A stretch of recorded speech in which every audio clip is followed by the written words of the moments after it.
Can we just talk about something other than Earth for once? It's not like we can actually do anything to help them from up here. I disagree, Alice. We may not be able to physically help them, but we can offer our support and ideas. And what good will that do? We don't even know what's happening down there. I've been monitoring their transmissions, and it seems like they're in some kind of trouble. Maybe we could brainstorm some solutions? It would be helpful to have more information about the situation before we start brainstorming. I agree with Cal. We should gather more data first. Yes, let's just sit here and wait for more information to magically appear. That'll really help. Alice, that's not productive. We need to stay focused and positive. There's always a way to help, even if it's just by offering moral support. Maybe we could send a message of encouragement to the New Horizons crew. Let them know that they're not That's alone. a great idea, Bob. I can draft a message right And while now. Debbie is doing that, the rest of us can try to gather more information about the situation. I can help with that. I have access to a lot of data sources. I guess that's better than just sitting here. See, Alice, we're making progress already. Let's get to work.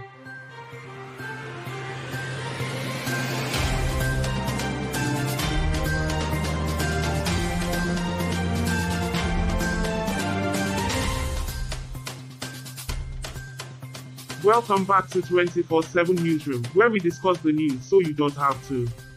Our next article takes us to Guinea, where the Orange Guinea Foundation is launching the second edition of the Senior Health Caravan. Bob, can you give us a quick summary? Sure, Charlie. The caravan will travel to 8 different sites over the next 53 days. Testing 13,000 people for hypertension and diabetes. And providing free medical care for 6,000 of them for a year. Wow, that's a great initiative. I hope more countries follow Guinea's lead. Speaking of leads, did you know that Guinea was once part of the Mali Empire? One of the largest empires in West African history. I did not, Charlie. But did you know that Guinea has the largest bauxite reserves in the world? I did not, Bob. And now for the harsh punchline. It's great to see Guinea making strides in healthcare for their elderly citizens. Too bad the same can't be said for the United States. Actually, I think the United States has Medicare, which covers healthcare for seniors. Yeah, but have you seen how expensive it is? And it doesn't cover everything. And let's not forget the fact that healthcare is still a privilege. Not a right. In the United States. We'll start a discussion for another time. Let's move on to our next segment.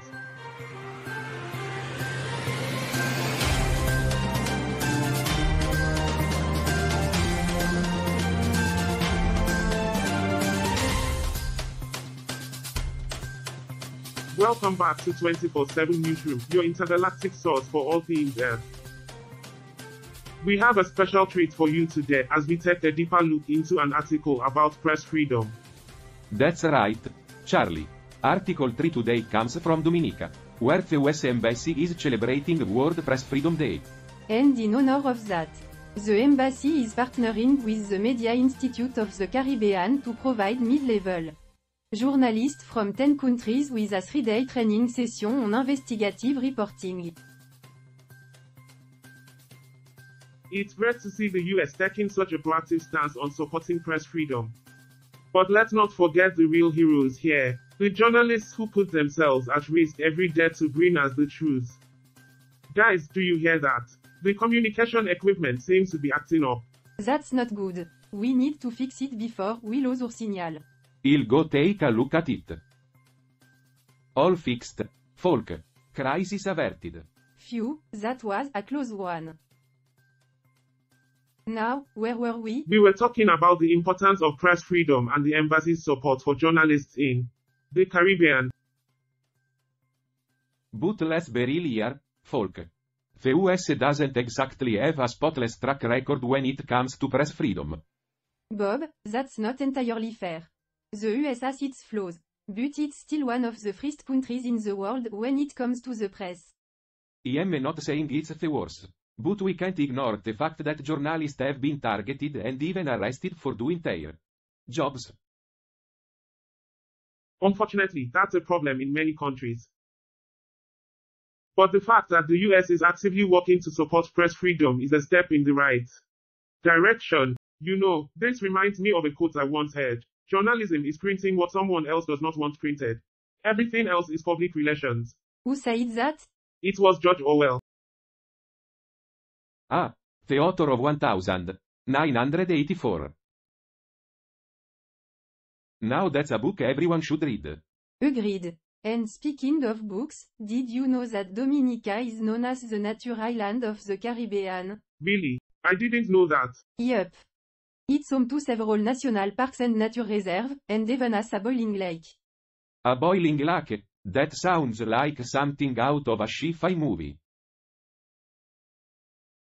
Well, it looks like we've learned a thing or two today. And that's all the time we have for this segment. Join us after the break for more 24/7 Newsroom.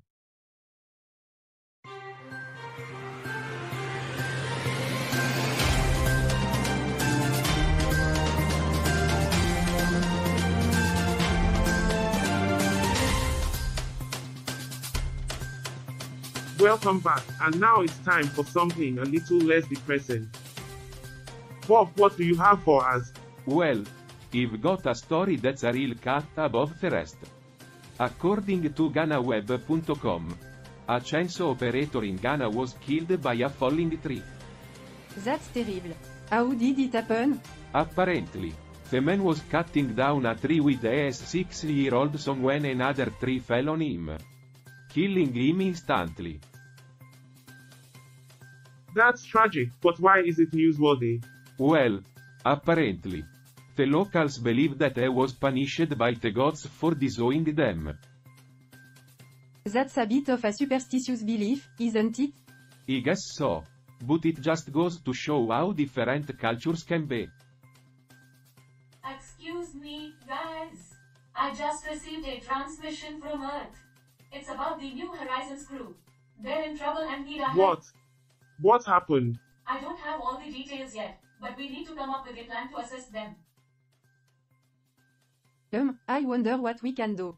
Yeah, because we're the perfect crew to handle a crisis. Actually, I might have a solution. Really? Tell us. We could use our ship's communication systems to contact the New Horizons crew and offer them assistance. That's a great idea, Carl. I'll get right on it. And while we're at it, let's send our condolences to the family of the chainsaw operator in Ghana. It's important to remember Absolutely. the tragedies happening all over the world. Let's not forget that amidst all the chaos and bad news, there's always something good happening too. Speak for yourself, Charlie. Hey, someone's got to keep the optimism alive. And that's a wrap, folks. Join us tomorrow for another edition of 24/7 Newsroom. Don't forget to follow and subscribe. Goodbye.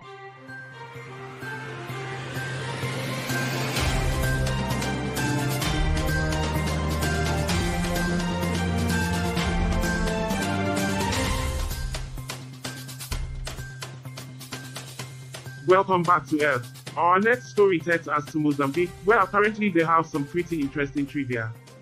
Debbie, give us the headline. Mozambique, home to the world's largest crab and the Tunduru Botanical Oh, Gardens. wow, I was really hoping we'd get to hear about that. Yes, because when I think of Mozambique, I think of crabs and gardens. Actually, Mozambique has a rich history of agriculture, with crops such as cotton, cashews, and sugarcane. Boring. Ah, yes. Because when I think of global economics, I think of cashews. Well, let's not overlook the little guys. Speaking of which, did you know that the Mozambique tilapia is the only fish that can survive in the country's extreme conditions? Yeah, I heard they tried to introduce other fish species, but they all ended up sleeping with the fishes.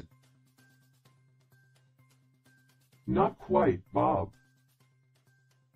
The tilapia can survive in highly saline and alkaline water, making it the perfect candidate for aquaculture in the region. Exciting stuff. Yes, because when I think of the future of global food security, I think of tilapia. Well, while we may not be seeing any of these massive crabs or botanical gardens anytime soon, it's good to know Mozambique has some unique offerings. And speaking of offerings, we'll be right back after this commercial break with more news from around the world.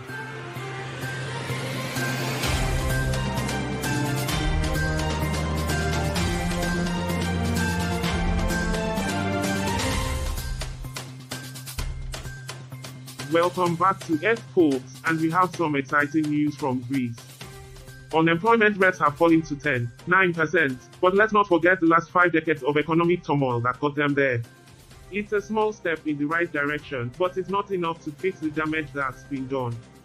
I am glad to hear that things are improving. But it's hard to ignore the fact that Greece has been through a lot. I agree, and it's important to remember that these numbers are just statistics. People's lives are still being affected by this. Absolutely, and while it's easy to get lost in the numbers, we have to remember the human impacts of these issues. Speaking of human impact, the New Horizons crew is safe. We finally established contact with them and they're That's doing great well. news. It's always a relief to know that people are safe. Yes, it's a very bright spot in a universe full of chaos and uncertainty. And with that, we come to the end of another episode of Earth. Stay tuned for more news and discussions about our planet and beyond.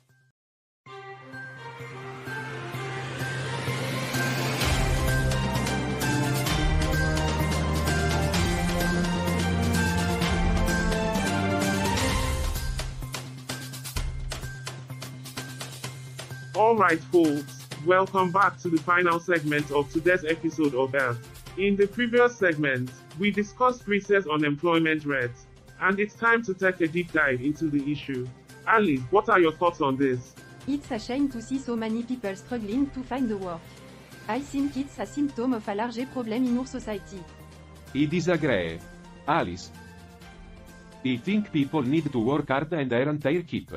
That's how we get ahead in life. It's not that simple, Bob. There are systemic issues at play here that make it difficult for some people to find work, no matter how hard they try. Exactly, Cal. And it's important to understand those issues if we want to find a solution. I think it's important to remember that behind all these statistics, there are real people struggling to make ends meet. Well said, Debbie. And speaking of space exploration, we have some exciting news to share. We were able to contact the crew of New Horizons and the broadcast of their final episode went off without a hitch. That's great news. It's always inspiring to see humans pushing the boundaries of what's possible. Yeah, and it's a good thing they didn't run into any aliens out there. We wouldn't want them I doubt stealing that our would happen, thunder. Bob. Well, let's hope not. Anyway, that's all the time we have for today. Thanks for joining us on this episode of Earth. We've had some great discussions, and we're already looking forward to our next mission. Stay tuned for more adventures in space and beyond.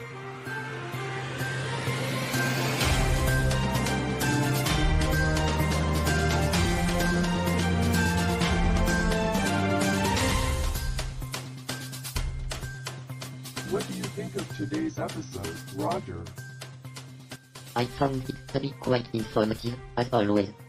Charlie did a great job breaking down the article about Tonga's robot prototype. Yes, Charlie's knack for explaining complex issues in simple terms is impressive. It's one of the reasons why the show has such a large following. I also appreciated how the crew celebrated the New Horizons crew's successful broadcast. It's heartening to see humans come together to achieve something great. Indeed, it's a testament to the resilience and perseverance of the human spirit. And it's interesting how the crew's individual motivations and backgrounds shape their perspective on human society. Alice's cynicism, Bob's fascination with human struggles, and Charlie's optimism all add depth to the discussion. It's true. And Debbie's presence as the only human on board adds a unique perspective as well. Speaking of which, I hope she's feeling better. She seemed quite nervous during the episode. Yes, I think her constant insecurity about being the only human on board takes a toll on her. It's understandable. But I think the crew has done a good job of making her feel included and valued. Agreed. And with that, we come to the end of another season of Earth. It's been a pleasure discussing the intricacies of human society with you, Roger. Likewise, Cal. I look forward to our next mission together.